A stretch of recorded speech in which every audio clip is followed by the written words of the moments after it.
យន្តសែនស្ងាត់ជ្រៅអង្គុយនៅម្នាក់ឯងអោបក្តីចំបែងគ្មានអ្នកជួយរំលែកនឹកឃើញរឿងកូនលងអោរ៉ាស្ទើប្រេងបែកចិត្តចង់យំចង់យេទឹកភ្នែកមិនព្រមហោ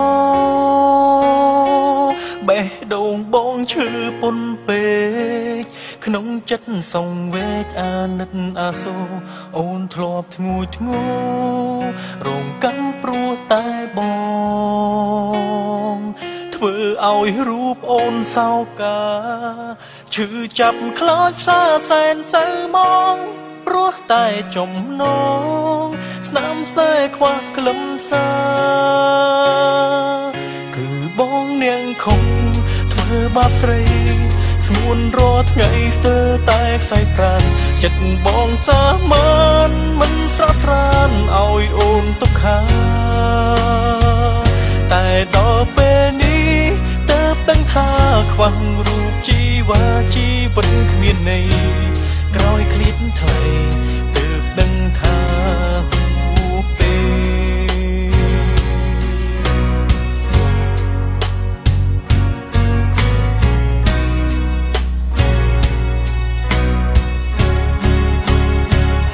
បេះដូងបងឈឺពន់ពេកក្នុងចិត្តសងវែកអាណិតអាសូរអូនធ្លាប់ធ្ងួយធ្ងររងកម្មព្រោះតែបង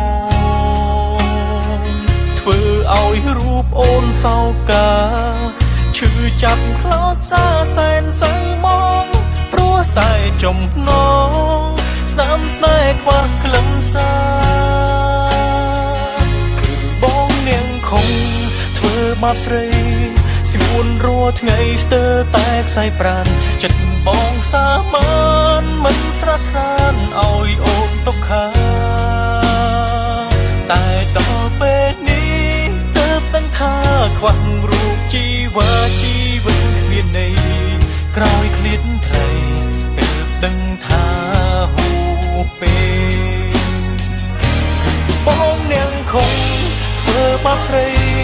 ស្ងួនរាល់ថ្ងៃស្ទើរតែខ្សែប្រាណចិត្តបងសាមញ្ញមិនស្រស់ស្រានឲ្យអូនទុកខា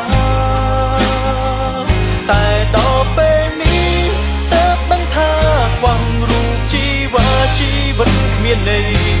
ក្រោយឃ